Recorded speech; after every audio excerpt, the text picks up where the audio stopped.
ناظرین و سامعین، السلام علیکم ورحمۃ اللہ وبرکاتہ۔ آج کی اس ویڈیو میں ہم بات کریں گے کہ رمضان المبارک کے اندر وہ دو کام کون سے ہیں کہ جن کے کرنے کی وجہ سے اللہ رب العزت انسان کے پہلے گناہوں کو معاف فرما دیتے ہیں۔ کیونکہ رمضان کا آخری عشرہ چل رہا ہے، اس لیے ہمیں چاہیے کہ ہم زیادہ سے زیادہ عبادات میں گزاریں تاکہ اللہ رب العزت ہماری بخشش فرما دیں۔ میں یہ بات ایسے ہی نہیں کہہ رہا، بلکہ یہ پاک پیغمبر علیہ الصلاۃ والسلام کا فرمان ہے کہ جو بندہ بھی رمضان المبارک کے اندر یہ دو کام کرے گا اس کے پہلے گناہوں کا معاف کر دیا جائے گا۔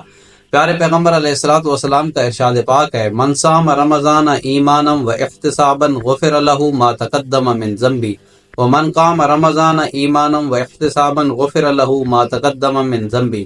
کہ جو بندہ بھی رمضان المبارک کے اندر روزے رکھے گا ایمان کی حالت میں اور ثواب کی نیت سے، تو اس کے پہلے گناہوں کو معاف کر دیا جائے گا۔ پھر فرمایا کہ جو بندہ بھی رمضان المبارک کے اندر قیام کرے گا ایمان کی حالت میں اور ثواب کی نیت سے، تو اس کے پہلے گناہوں کو معاف کر دیا جائے گا۔